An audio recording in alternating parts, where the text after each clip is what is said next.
deep inside. Promise made in another life. I packed my bags not knowing why, and I crossed the mountains east to the other side. I traveled far and I traveled wide. Through the dark night, the stars my only light. Heard it said somewhere along my way that the journey ends where it all begins. Carry me, river of grace, from the mountains to the sea. Carry me, river of grace, baptize me in love and devotion. Search my soul for something more to say. No sign around of yesterday. Words like dry leaves fall away. Feel like I've lived my life in a single day. Carry me, river of grace, from the mountains to the sea. Carry me, river of grace, baptize me in love and devotion.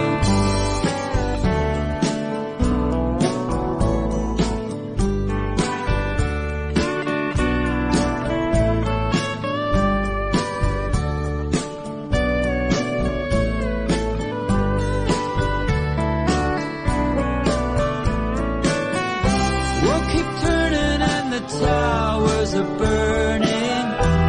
The road goes on forever. The song I have inside me grows stronger with each passing year.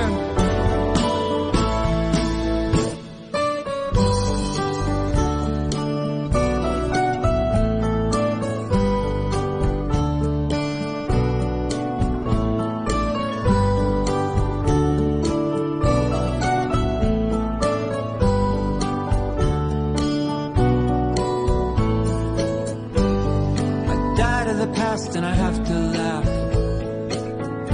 Why the best things in life never seem to last. All we can do is help each other see, and the truth will set us free. Won't you carry me, river of grace, from the mountains to the sea. Carry me, river of grace, baptize me in love and devotion. Carry me, river of grace, from the mountains to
नमस्कार मित्रों, आप सभी का स्वागत इस episode में, जो एक बार फिर महावीर को ओशो के शब्द रस में लपेटे है।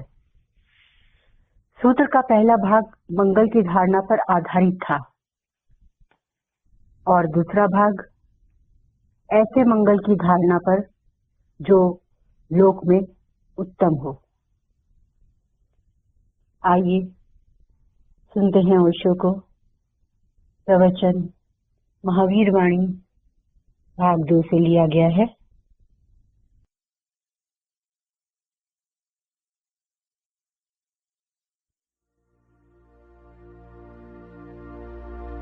मैं देख सकूं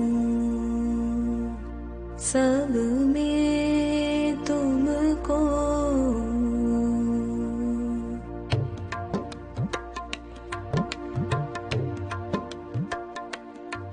मैं देख सकूं सब में तुमको, दृष्टि मुझे प्रभु दे देना, मैं भीग सकूं निज अमृत में, वह सृष्टि मुझे प्रभु दे देना, मैं देख सकूं सब में तुमको।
लोक में इन चारों को उत्तम भी इस सूत्र में कहा है।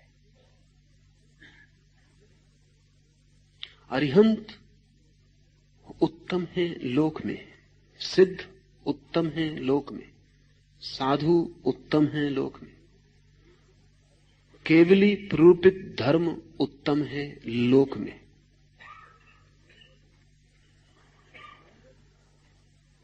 मंगल कह देने के बाद उत्तम कहने की क्या जरूरत है?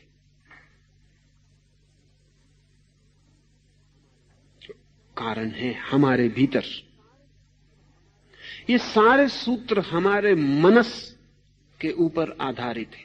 ये हमारे हमारे मन की गहराइयों के अध्ययन पर आधारित है। मंगल कहने के बाद भी हम इतने ना समझें कि जो उत्तम नहीं है उसे भी हम मंगल रूप मान सकते हैं। हमारी वासनाएं ऐसी हैं कि जो निकृष्ट है लोक में उसी की तरफ बहती हैं। ऐसा भी कह सकते हैं कि वासना का अर्थ ही यही होता है, नीचे की तरफ बहाव। जो निकृष्ट है उसी की तरफ। रामकृष्ण कहा करते थे कि चील आकाश में भी उड़े तो तुम ये मत समझना कि उसका ध्यान आकाश में होता है। वो आकाश में उड़ती है लेकिन उसकी नजर नीचे, कहीं कूड़े कबाड़ पर, किसी कचरे घर पर पड़े हुए मांस पर, किसी सड़ी मछली पर, उस पर लगी रहती। उड़ती आकाश में और उसकी दृष्टि तो कहीं नीचे किसी मांस के टुकड़े पर अटकी रहती। तो रामकृष्ण कहते थे भूल में मत पड़ जाना कि चील आकाश में उड़ रही इसलिए आकाश में ध्यान होगा। ध्यान तो उसका नीचे लगा रहता। इसलिए दूसरे सूत्र में महावीर का ये जो मंगल सूत्र है ये तत्काल जोड़ता है अरिहंत लोगोत्तम। अरिहंत उत्तम है। ये सिर्फ इशारे के लिए। सिद्ध उत्तम है, साधु उत्तम है। उत्तम का अर्थ है कि शिखर हैं जीवन के, श्रेष्ठ, पाने योग्य, चाहने योग्य, होने योग्य। सविज्जर ने, किसी ने पूछा है सविज्जर को,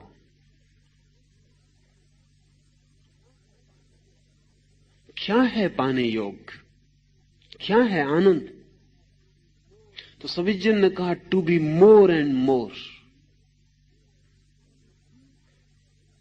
to be deep and deep, to be in and in, and constantly turning into something more and more।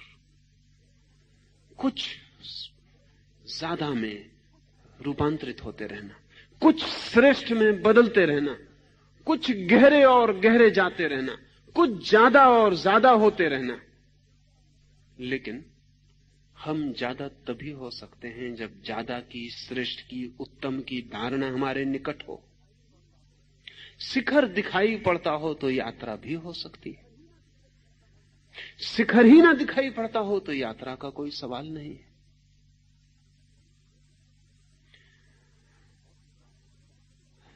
भौतिकवाद कहता है कोई आत्मा नहीं है, शिखर को तोड़ देता है। और जब कोई आत्मा नहीं है ऐसा कोई मान लेता है तो आत्मा को पाना है, इसका तो कोई सवाल ही नहीं रह जाता। फ्रायड यदि कह देता है कि आदमी वासना के अतिरिक्त और कुछ भी नहीं है, तो आदमी तो वासना है ही, वो तत्काल मान लेता है। फिर वो कहता है जब वासना के अतिरिक्त कुछ है ही नहीं तो बात खत्म हो गई, बात समाप्त हो गई। एक व्यक्ति कह रहा था किसी को कि मैं बहुत परेशान था क्योंकि मेरी कॉन्शियंस मुझे बहुत पीड़ा देती थी, मेरा अंतःकरण बहुत पीड़ा देता था। झूठ बोलूं तो, चोरी करूं तो, किसी स्त्री की तरफ देखूं तो बड़ी पीड़ा होती थी। तो फिर मैं मनोचिकित्सक के पास गया और मैंने इलाज करवाया और 2 साल में मैं बिल्कुल ठीक हो गया। तो उसके मित्र ने पूछा कि क्या अब चोरी का भाव नहीं उठता, स्त्री को देखकर वासना नहीं जगती, सुंदर को देखकर पाने का भाव पैदा नहीं होता? उसने कहा नहीं नहीं, तुम मुझे गलत समझे। 2 साल में मनोचिकित्सक ने मुझे मेरी कॉन्शियंस से छुटकारा दिला दिया। अब पीड़ा नहीं होती, अब चिंता नहीं होती, अब अपराध अनुभव नहीं करता हूं। पिछले 50 सालों में पश्चिम का मनोचिकित्सक लोगों को अपराध से मुक्त नहीं करवा रहा, अपराध के भाव से मुक्त करवा रहा। ये कह रहा है ये तो स्वाभाविक है, तो बिल्कुल स्वाभाविक है, ये तो होगा ही। अगर आज पश्चिम में जीवन ऐसी नीचे तल पर सरक रहा है, चल रहा है कहना ठीक नहीं, सरक रहा है जैसे सांप सरकता है, तो उसका बड़े से बड़ा जुम्मा पश्चिम के मनोवैज्ञानिक को है, क्योंकि वो निकृष्ट को कहता है कि यही स्वभाव है। और कठिनाई यह है कि निकृष्ट को स्वभाव मान लेना हमें आसान है, क्योंकि हम परिचित हैं, और वो दलील ठीक लगती। जब महावीर कहते हैं अरिहंत लोगोत्तमा, तो समझ में नहीं पड़ता, कैसे लोगोत्तमा? अरिहंत को हम जानते नहीं, सिद्ध को हम जानते नहीं। कौन है ये? हमारे भीतर तो हमने सिद्ध जैसा कभी कोई क्षण अनुभव नहीं किया, अरिहंत जैसी हमने कभी कोई लहर नहीं जानी, साधु जैसा हमने कभी कोई भाव नहीं जाना, केवली प्ररूपित धर्म में हमने कभी प्रवेश नहीं किया। क्या हवा की बातें। तो अगर हम मान भी लें तो मजबूरी में मानते हैं, और उस मजबूरी का नाम हमने धर्म रखा हुआ है। किसी घर में पैदा हो गए जैन, मजबूरी, आपका कोई कृत्य नहीं, तो अब पर्यूषण है तो मजबूरी, तो आप जाते हैं मंदिर में, नमस्कार करते हैं, साधु को नमस्कार करते हैं, उपवास कर लेते हैं, व्रत कर लेते हैं, मजबूरी। किसी का कसूर नहीं, आप पैदा हो गए जैन घर में, इसमें किसी का कोई हाथ तो है नहीं। खोपड़ी में बचपन से सुनाया जा रहा है, वो भर गया, उसको निपटा लेते, बाकी कहीं स्फुरना नहीं है उसमें, कहीं कोई ऐसा सहज भाव नहीं है। क्या आपने ख्याल किया कि मंदिर जाते वक्त आपके पैर और सिनेमा गृह में जाते वक्त आपके पैरों की गति में बुनियादी भेद होता है, गुणात्मक, क्वालिटेटिव। मंदिर जैसे आप घसीटे जाते, सिनेमा गृह जैसे आप जाते,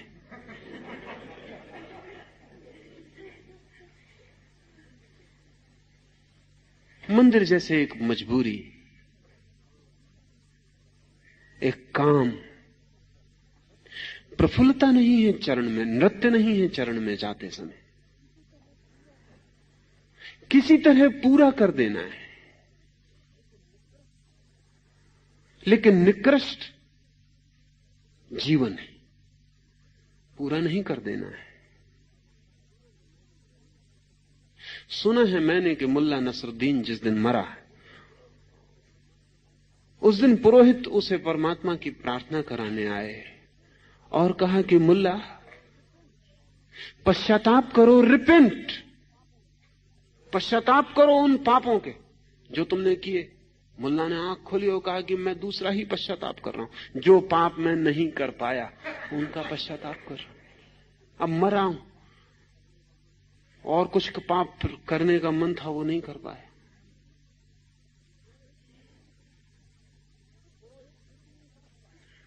वो पुरोहित फिर भी नहीं समझ पाया, क्योंकि पुरोहितों से कम समझदार आदमी आज जमीन पर दूसरे नहीं।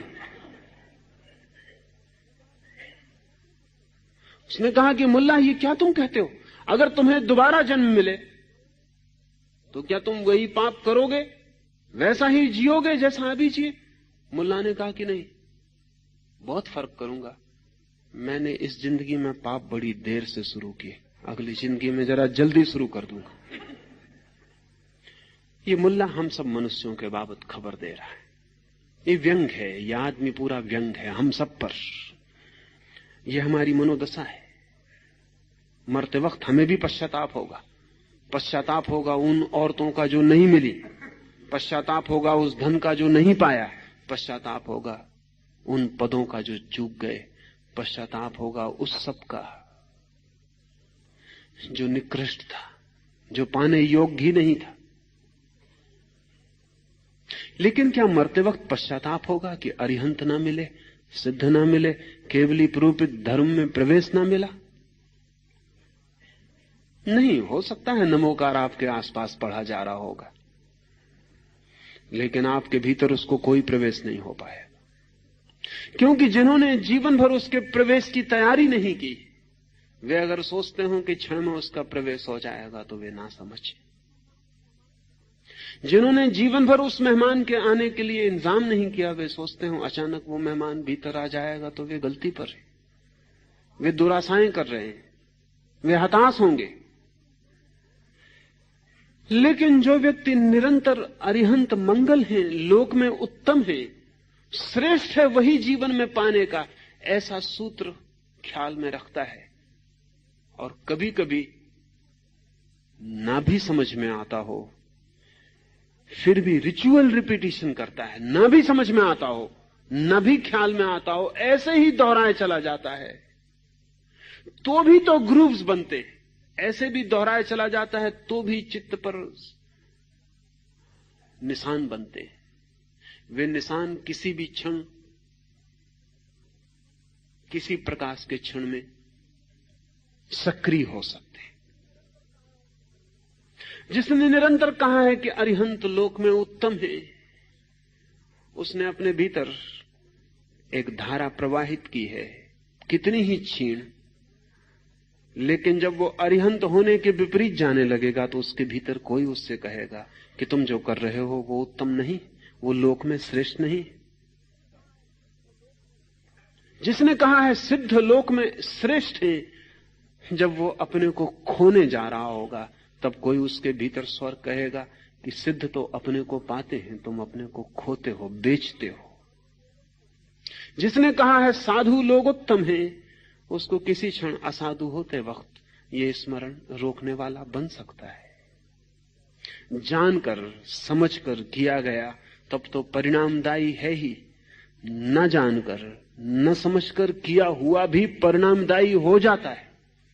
क्योंकि रिचुअल रिपीटिशन भी, सिर्फ पुनरुक्ति भी हमारे चित्त में रेखाएं छोड़ जाती है, मृत लेकिन फिर भी छोड़ जाती, और किसी भी क्षण वे सक्रिय हो सकती। ये नियमित पाठ के लिए है, नियमित भाव के लिए है, नियमित धारणा के लिए। इसमें अंतिम बात थोड़ा और ठीक से समझ लें। महावीर ने जिस परंपरा और जिस स्कूल, जिस धारा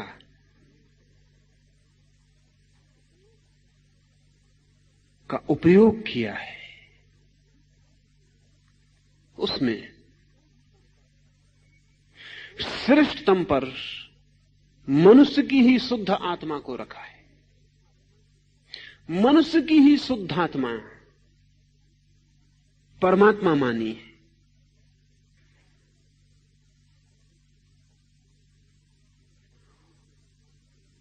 इसलिए महावीर के हिसाब से इस जगत में जितने लोग हैं उतने भगवान हो सकते हैं। जितने लोग हैं, लोग ही नहीं, जितनी चेतनाएं,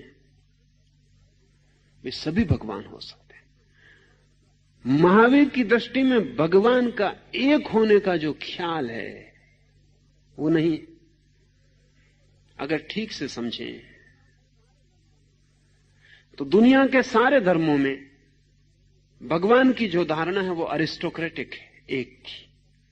सिर्फ महावीर के धर्म में वो डेमोक्रेटिक है, सबकी। प्रत्येक व्यक्ति स्वभाव से भगवान है। वो जाने न जाने, वो पाए न पाए, वो जन्म जन्म भटके, अनंत जन्म भटके, फिर भी इससे कोई फर्क नहीं पड़ता, वो भगवान है। और किसी ना किसी दिन वो जो उसमें छिपा है प्रकट होगा, और किसी ना किसी दिन जो बीज है वो वृक्ष होगा, जो संभावना है वो सत्य बनेगा। महावीर अनंत भगवत्ताओं में मानते हैं, अनंत भगवत्ताओं में, इन्फिनिट डीटीज। एक एक आदमी डिवाइन है। और जिस दिन सारा जगत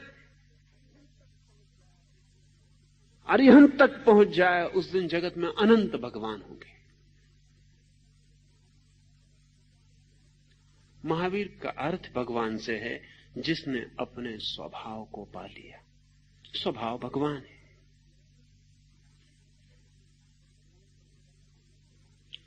भगवान की बहुत अनूठी धारणा है। जगत को बनाने वाले का सवाल नहीं है भगवान से। जगत को चलाने वाले का सवाल नहीं है भगवान से। महावीर कहते हैं कोई बनाने वाला नहीं है,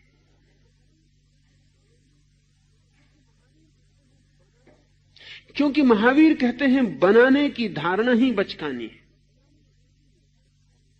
और बचकानी इसलिए है कि उससे कुछ हल नहीं होता। हम कहते हैं जगत को भगवान ने बनाया, फिर सवाल खड़ा हो जाता है कि भगवान को किसने बनाया। सवाल वहीं के वहीं बना रहता है, एक कदम और हट जाता है। फिर वो भगवान जो कहता है भगवान ने जगत को बनाया, वो कहता है भगवान को किसी ने नहीं बनाया। महावीर कहते हैं जब भगवान को किसी ने नहीं बनाया, ऐसा मानना ही पड़ता है कि कुछ है जो अनबना है, अनक्रिएटेड है, तो इस सारे जगत को ही अनक्रिएटेड मानने में कौन सी अड़चन? अड़चन तो एक ही थी मन को कि बिना बनाए कोई चीज कैसे बनेगी। इसलिए ये समझ लेने जैसा है कि महावीर के पास नास्तिक के लिए जो उत्तर है वो तथाकथित ईश्वरवादी के पास नहीं है।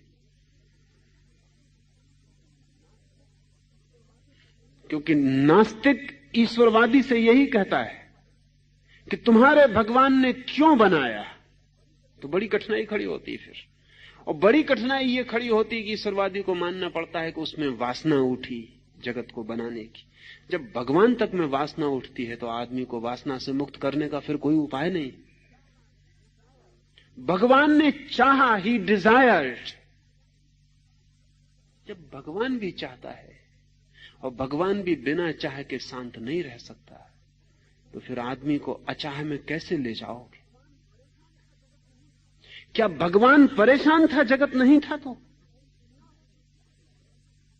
कोई पीड़ा होती थी? वैसे ही जैसे एक चित्रकार को चित्र न बने तो होती, एक कवि को कविता निर्मित न हो पाए तो होती। क्या ऐसा ही परेशान और चिंतित होता था? क्या उसमें भी चिंता और तनाव घर करते? तो ईश्वरवादी दिक्कत में रहा है। उसको स्वीकार करना पड़ता है कि भगवान ने चाहा, और तब बहुत बेहुदी बातें उसको स्वीकार करनी पड़ती। तो उसे स्वीकार करना पड़ता है ब्रह्मा ने स्त्री को जन्म दिया और फिर उसी को चाहा, क्योंकि उस ब्रह्मा और चाह में कोई तालमेल बिठाना पड़ेगा।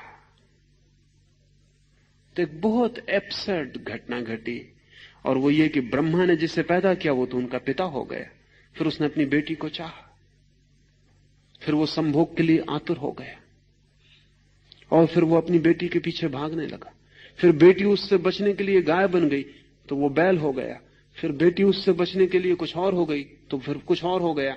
वो बेटी जो जो होती चली गई, वो ब्रह्मा फिर वही वही जीव का नर होता चला गया। तो अगर ब्रह्मा भी ऐसा चाह में भाग रहा हो, तो आप जब सिनेमा गृह जाते हैं तो बिल्कुल ब्रह्म स्वरूप है, बिल्कुल ठीक चले जा रहे हैं। आपको कोई अड़चन नहीं होनी चाहिए, आप उचित ही कर रहे हैं। वो स्त्री फिल्म अभिनेत्री हो गई तो आप फिल्म दर्शक हो गए, आप चले जा रहे। तब फिर सारा जगत वासना का फैलाव हो जाता है। महावीर ने इसे जड़ से काट दिया। महावीर ने कहा कि नहीं, अगर भगवत्ता की तरफ ले जाना है लोगों को तो भगवान को शून्य करो। बड़ी अजीब बात, अगर लोगों को भगवान बनाना है तो ये भगवान की धारणा को अलग करो। बहुत अजीब, क्योंकि महावीर ने कहा कि भगवान में ही चाह को रख दोगे पहले, डिजायर को रख दोगे पहले, क्योंकि उसके बिना तो जगत का निर्माण ना होगा। तो फिर आदमी से चाह को शून्य करने का कारण क्या बचेगा? तो महावीर ने कहा जगत अनिर्मित है, अनक्रिएटेड है, किसी ने बनाया नहीं है। और विज्ञान के लिए भी यही लॉजिकल तर्कयुक्त मालूम पड़ता है, क्योंकि इस जगत में कोई चीज बनाई हुई नहीं मालूम पड़ती, है ही। और न इस जगत में कोई चीज नष्ट होती मालूम पड़ती है, न कोई चीज निर्मित होती मालूम पड़ती है, सिर्फ रूपांतरित होती मालूम पड़ती है। इसलिए महावीर ने जो परिभाषा की है पदार्थ की, वो इस जगत में की गई सर्वाधिक वैज्ञानिक परिभाषा है। अद्भुत शब्द महावीर ने खोजा है पुद्गल, मैटर के लिए। और ऐसा शब्द जगत की किसी भाषा में नहीं है। पदार्थ के लिए महावीर ने पदार्थ नहीं कहा, नया शब्द गढ़ा, पुद्गल। पुद्गल का अर्थ है जो बनता और मिटता रहता है और फिर भी है, जो प्रतिपल बन रहा है और मिट रहा है और है। जैसे नदी प्रतिपल भागी जा रही है, चली जा रही है, हुई जा रही और फिर भी है। फ्लोइंग एंड इज, बह रही है और है। महावीर ने कहा कि जो चीज बन रही है, मिट रही है, ना बन के सृजन होता उसका, ना मिट के समाप्त होती। बिकमिंग, पुद्गल का अर्थ है becoming, never being and always becoming. कभी है की स्थिति में भी नहीं आती पूरी की ठहर जाए, बस होती रहती। तो महावीर ने कहा पुद्गल वो है जो प्रतिपल जन्म रहा, प्रतिपल मर रहा, फिर भी कभी निर्मित नहीं होता, फिर भी कभी समाप्त नहीं होता, चलता रहता है। गत्यात्मक पदार्थ डेड कंसेप्ट है। अंग्रेजी का मैटर भी डेड वर्ड है, मरा हुआ शब्द है।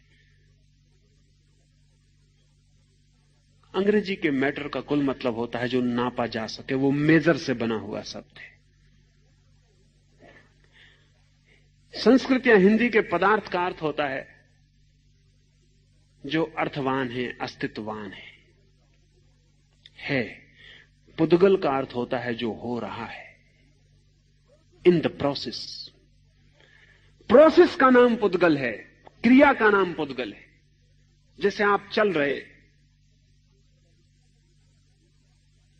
एक कदम उठाया, दूसरा रखा, दोनों कभी आप ऊपर नहीं उठाते। एक उठता है तो दूसरा रख जाता है। इधर एक बिखरता है तो उधर दूसरा तत्काल निर्मित हो जाता है। प्रोसेस चलती रहती है। पदार्थ का एक कदम हमेशा बन रहा है और एक कदम हमेशा मिट रहा है। जिस कुर्सी पर आप बैठे वो मिट रही, नहीं तो 50 साल बाद राख कैसे हो जाएगी। जिस शरीर में आप बैठे हैं वो मिट रहा है, लेकिन बन भी रहा है। 24 घंटे आप उसको खाना दे रहे, वायु दे रहे, वो निर्मित हो रहा है, निर्मित होता चला जा रहा है और बिखरता भी चला जा रहा है। Life and death both simultaneous. जीवन और मरण एक साथ दो पैर की तरह चल रहे हैं। महावीर ने कहा यह जगत पुद्गल है, इसमें सब चीजें सदा से हैं, बन रही हैं, मिट रही हैं, ट्रांसफॉर्मेशन चलता रहता है। न कोई चीज कभी समाप्त होती, न कभी निर्मित होती। इसलिए निर्माता का कोई सवाल नहीं है। इसलिए परमात्मा में वासना की कोई जरूरत नहीं है। सारे धर्म परमात्मा को जगत के पहले रखते हैं, महावीर परमात्मा को जगत के अंत में रखते हैं। इसका फर्क समझ लीजिए। सारे धर्म परमात्मा को कहते हैं काज, कारण है, महावीर कहते हैं इफेक्ट, परिणाम। महावीर का अरिहंत अंतिम मंजिल है। भगवान तब होता है व्यक्ति जब वो सब पा लिया, पहुंच गया वहां जिसके आगे और कोई यात्रा नहीं। दूसरे धर्मों का भगवान बिगिनिंग में है, दुनिया जब शुरू होती है वहां। जहां दुनिया समाप्त होती है, महावीर की भगवत्ता की धारणा वहां है। तो वे सब कहते हैं कि दुनिया को बनाने वाला भगवान है, महावीर कहते हैं दुनिया को पार कर जाने वाला भगवान, one who goes beyond. Mahavir प्रथम नहीं रखते, अंतिम रखते। काज नहीं इफेक्ट, कारण नहीं कार्य। दुनिया का भगवान बीज की तरह है, महावीर का भगवान फूल की तरह। दुनिया कहती भगवान से सब पैदा होता है, महावीर कहते हैं जहां जाके सब खुल जाता और प्रकट हो जाता, खिल जाता वहां। तो महावीर के जो अरिहंत की, सिद्ध की, भगवान की, भगवत्ता की धारणा है, वो चेतना के पूरे खिल जाने की, फ्लावरिंग की, जहां सब खिल जाता है। इस खिले हुए फूल से जो झरती है सुवास, केवली पणत्तो धम, उसको उन्होंने कहा। इस खिले हुए फूल से जो झरती है सुवास, इस खिले हुए फूल से जो आनंद प्रकट होता है, इस खिले हुए फूल का जो स्वभाव है, वो केवली द्वारा प्ररूपित धर्म है। और उसे वो कहते हैं वो लोक में उत्तम है, वो जो फूल की तरह अंत में खिलता है, क्लाइमेक्स, शिखर।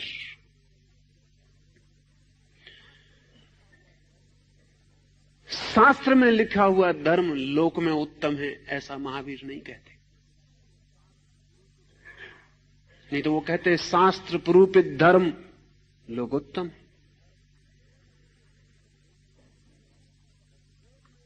वेद को मानने वाला कहता है वेद में जो प्रूपित धर्म है वो लोक में उत्तम है।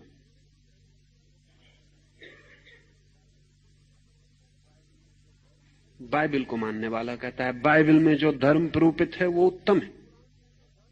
कुरान को मानने वाला कहता है कुरान में जो धर्म प्रूपित है वो उत्तम है। गीता को मानने वाला कहता है गीता में जो धर्म की प्रूपना हुई है वो उत्तम।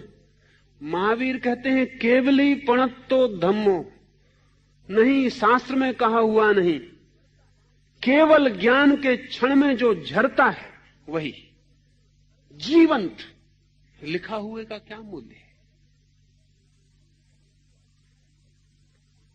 लिखा हुआ पहले तो बहुत सिकुड़ जाता है, शब्द में बांधना पड़ता है। जीवंत धर्म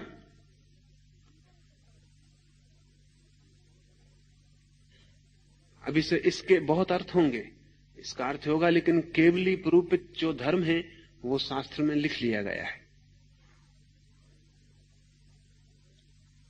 तो जैन अब उस शास्त्र को सिर पे ढोए चले जाते हैं, वैसे ही जैसे कुरान को कोई ढोता है, गीता को कोई ढोता है। ये महावीर के साथ जाति है। जाति इसलिए है कि महावीर ने कभी कहा नहीं कि शास्त्र में प्रूपित धर्म, ऐसा भी नहीं कहा कि मेरे शास्त्र में कहा हुआ धर्म। लेकिन बड़ी कठिनाई है, और महावीर ने खुद कोई शास्त्र निर्मित नहीं किया। महावीर ने कुछ लिखवाया भी नहीं। महावीर के मरने के सैकड़ों वर्ष बाद महावीर के वचन लिखे गए।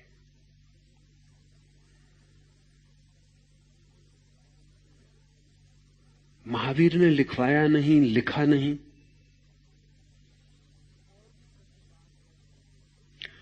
और भी कठिन बात है, और वो ये कि महावीर ने कहा नहीं, वो जरा कठिन।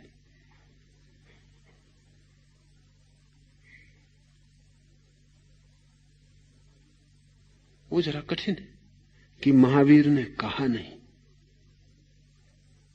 महावीर तो मौन रहे, महावीर तो बोले नहीं। तो महावीर की जो वाणी है वो कही हुई नहीं, सुनी हुई है। महावीर का जो धर्म का निरूपण है वो मौन टेलीपैथिक ट्रांसमिशन है। और इसलिए एक बहुत पुराण जैसी लगती बात आपसे कहूं, कथा जैसी, लेकिन जल्दी ही सही वैज्ञानिक आधार उसको मिलते चले जाते। महावीर जब बोलते तो बोलते नहीं थे, बैठते। उनके अंतर आकाश में जरूर ध्वनि गूंजती। ओंठ का वे उपयोग न करते, कंठ का वे उपयोग न करते। अगर मैसिंग एक साधारण व्यक्ति जो कोई अरिहंत नहीं, अगर एक कागज के टुकड़े को सिर्फ अंतर्वाणी के द्वारा कह सकता है ये टिकट है, बोला तो नहीं, कहा तो नहीं, लेकिन टिकट कलेक्टर ने तो, चेकर ने तो जाना, सुना कि टिकट है। अगर एक कोरे कागज पर लाख रुपया दिए जा सकते हैं तो पढ़ा तो गया, लिखा नहीं गया। ट्रेजरर ने पढ़ा तो कि लाख रुपए देने हैं।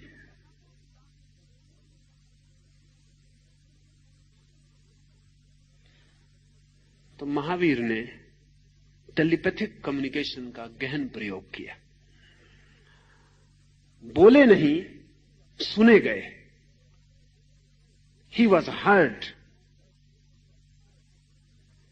मौन बैठे, पास लोग बैठे, उन्होंने सुना। और इसीलिए जो जिस भाषा में समझ सकता था उसने उस भाषा में सुना। इसमें भी थोड़ा समझ लेना जरूरी है, क्योंकि हम जो भाषा नहीं समझते उसमें कैसे सुनेंगे।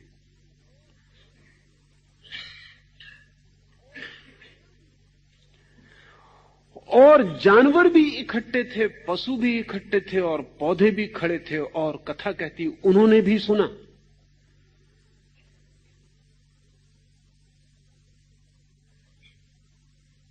तो अगर बैकेस्टर कहता है कि पौधों के भाव हैं और वे समझते हैं आपकी भावनाएं, आप जब दुखी होते हैं, पौधों को प्रेम करने वाला व्यक्ति जब दुखी होता तो वे दुखी हो जाते हैं। अब जब घर में उत्सव मनाया जाता तो वे प्रफुल्लित हो जाते हैं।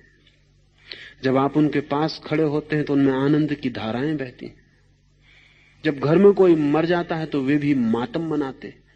इसके जब अब वैज्ञानिक प्रमाण हैं तो क्या बहुत कठिनाई है कि महावीर के हृदय का संदेश पौधों की स्मृति तक पहुंच जाए। अभी सारे दुनिया में जो प्रयोग किए जा रहे हैं अनकॉन्शियस पर, अचेतन पर, उनसे सिद्ध होता है कि हम अचेतन में कोई भी भाषा समझ सकते हैं, कोई भी भाषा।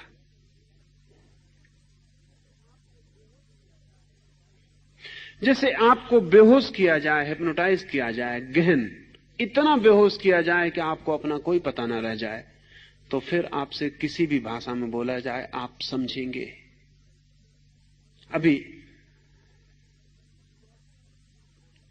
एक चेक वैज्ञानिक डॉक्टर राजडेक इस पर काम करता है, भाषा और अचेतन पर।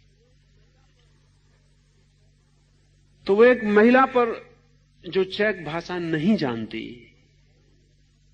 उसको बेहोश करके बहुत दिन तक उससे चेक भाषा में बातें करता था और वो समझती थी। जब वो बेहोश होती तो उससे वो चेक भाषा में कहता कि उठ के वो पानी का गिलास ले आओ, तो वो ले आती। बड़ी हैरानी की बात, जब वो होश में आती तब उससे कहे तो वो नहीं सुनती, समझ में नहीं आता। उसने उस महिला से पूछा कि बात क्या है?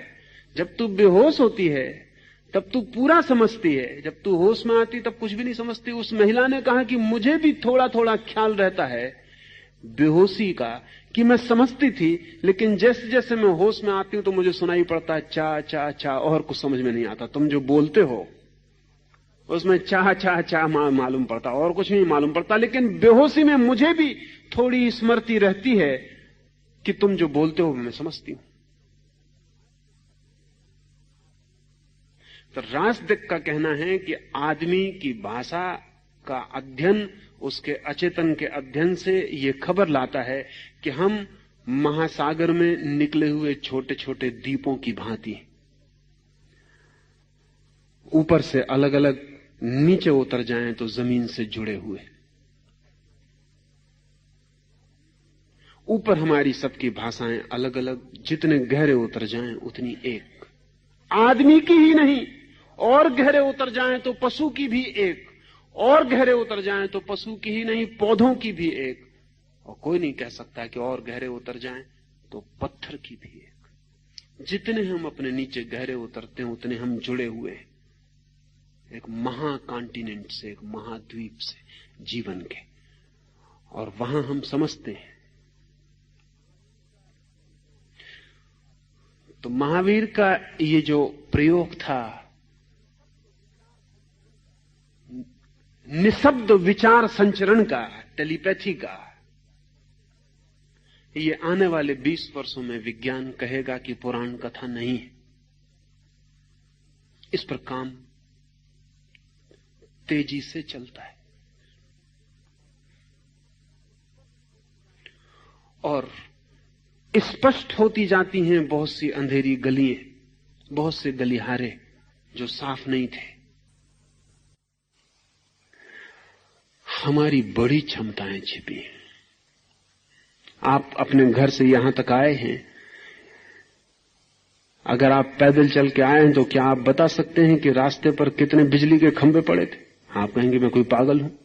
मैं उनकी कोई गिनती नहीं करता, लेकिन आपको बेहोश करके पूछा जाए तो आप संख्या बता सकते, ठीक संख्या।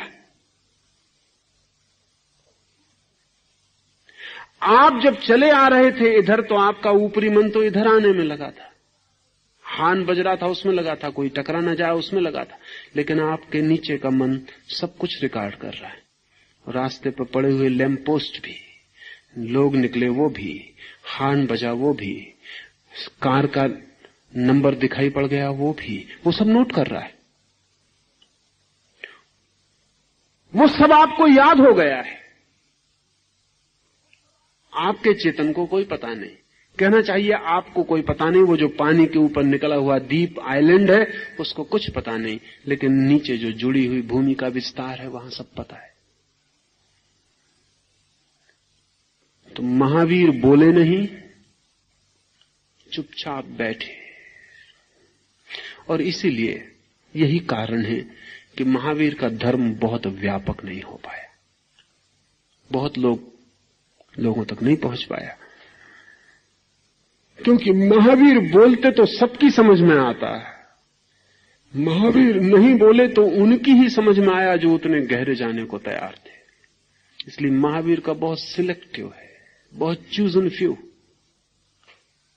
जो उस जगत में महावीर के वक्त श्रेष्ठतम लोग थे वे ही महावीर को सुन पाए। वे श्रेष्ठतम चाहे पौधों में हो और चाहे पशुओं में और चाहे आदमियों में, इससे कोई फर्क नहीं पड़ता। महावीर को सुनने के पहले बड़े प्रशिक्षण से गुजरना पड़ता था, ध्यान की प्रक्रियाओं से गुजरना पड़ता है, ताकि जब आप महावीर के सामने बैठें तो आपका जो वाचाल मन है, वो जो निरंतर उपद्रव से ग्रस्त बीमार मन है, वो शांत हो जाए और आपकी जो गहन आत्मा है वो महावीर के सामने आ जाए, उस संवाद हो सके उस आत्मा से। इसलिए महावीर की वाणी को 500 वर्ष तक फिर रिकॉर्ड नहीं किया गया। तब तक रिकॉर्ड नहीं किया गया जब तक ऐसे लोग मौजूद थे जो महावीर के शरीर के गिर जाने के बाद भी महावीर से संदेश लेने में समर्थ थे। जब ऐसे लोग भी समाप्त होने लगे तब घबराहट फैली और तब संग्रहित करने की कोशिश की गई। इसलिए जैनों का एक वर्ग दिगंबर महावीर की किसी भी वाणी को ऑथेंटिक नहीं मानता। उसका मानना है कि चूंकि वो उन लोगों के द्वारा संग्रहित की गई है जो दुविधा में पड़ गए थे और जिन्हें शक पैदा हो गया था कि महावीर से अब संबंध जोड़ना संभव है या नहीं, इसलिए वो प्रमाणिक नहीं कही जा सकती। इसलिए दिगंबर जैनों के पास महावीर का कोई शास्त्र नहीं, कोई शास्त्री नहीं है। वो कहते सब खो गया। श्वेतांबरों के भी जो पास शास्त्र है वो भी पूर्ण नहीं है, क्योंकि जिन्होंने संग्रहित किया उन्होंने कहा हमें थोड़ी सी बातें भर प्रमाणिक लिख सकते हैं, बाकी और अंग खो गए हैं, उनको जानने वाले अब कोई भी नहीं, इसलिए वो भी अधूरा है। लेकिन महावीर की पूरी वाणी को कभी भी पुनः पाया जा सकता है, और उसके पाने का ढंग ये नहीं होगा कि महावीर के ऊपर जो किताबें लिखी रखी उनमें खोजा जाए। उसके पाने का ढंग पुनः यही होगा कि वैसा ग्रुप, वैसा स्कूल, वैसे थोड़े से लोग जो चेतना को उस गहराई तक ले जा सकें जहां से महावीर से आज भी संबंध जोड़ा जा सकता है। इसलिए महावीर ने कहा केवली पणत्तो धम, शास्त्र नहीं, वही धर्म उत्तम है जो तुम केवली से संबंधित होकर जान सको, बीच में शास्त्र से संबंधित होकर नहीं। और केवली से कभी भी संबंधित हुआ जा सकता, लेकिन शास्त्र बाजार में मिल जाते हैं। केवली से संबंधित होना हो तो बड़ी गहरी कीमत चुकानी पड़ती, फिर स्वयं के भीतर बहुत कुछ रूपांतरित करना पड़ता है। महावीर कहते थे बिना कीमत चुकाए कुछ भी नहीं मिलता है, और जितनी बड़ी चीज पानी हो उतनी बड़ी कीमत चुकानी चाहिए। इसलिए आखिरी बात जब वो बार बार कहते हैं कि अरिहंत उत्तम है, सिद्धोत्तम है, साधु उत्तम है, केवली रूपित धर्म उत्तम है, तब वो ये भी कह रहे हैं कि इतने उत्तम को पाने के लिए तैयारी रखना सब कुछ चुकाने की, क्योंकि मूल्य मुफ्त नहीं मिल सकेगा। हम सब मुफ्त लेने के आदी हैं, हम कुछ भी चुकाने को तैयार नहीं। सड़ी गली चीज को खरीदने के लिए हम सब कुछ चुकाने को तैयार हैं। धर्म मुफ्त मिलना चाहिए। असल में इससे पता चलता है हम मुफ्त उसी चीज को लेने को तैयार होते हैं जिसको हम लेने को आग्रहशील नहीं है, जिसको हम कहते हैं ठीक मुफ्त देते हो तो देना, बाकी क्षमा करें। महावीर कहते हैं जो इतना उत्तम है, लोक में जो सर्वश्रेष्ठ है, उसे चुकाने को सब कुछ खोना पड़ेगा, स्वयं को। और जब भी कोई स्वयं को खोने को तैयार है तो वो केवली प्रूपित धर्म से सीधा डायरेक्ट संबंधित संयुक्त हो जाता है।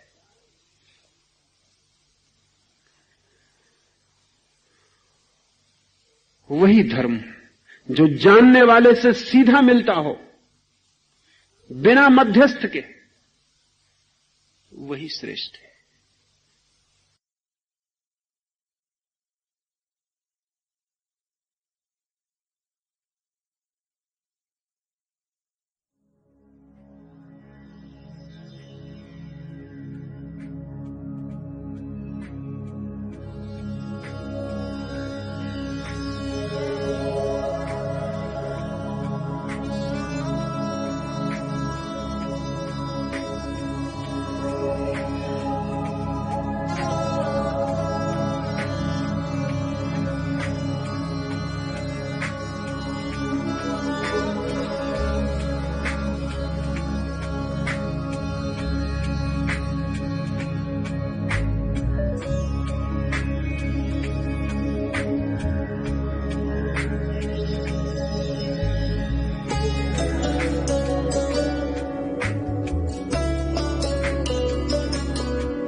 आज के प्रोग्राम में म्यूजिक मिलारेपा, आनंद ऋचा, मनीष व्यास और music from the world of Osho से लिया गया है।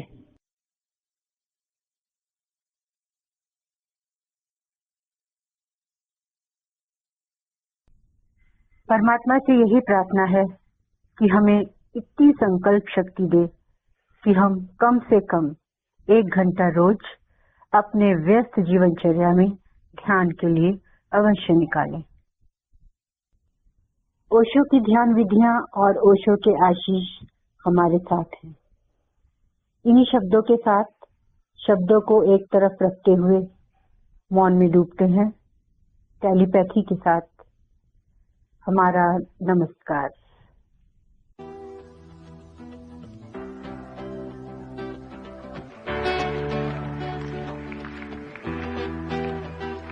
Oh, my master, you take me faster than I can go. Take me to the limit, take me to the top, never let me stop. Oh, my master, you take me there faster than I can go. Take me to the limit, take me to the top, don't ever let it stop.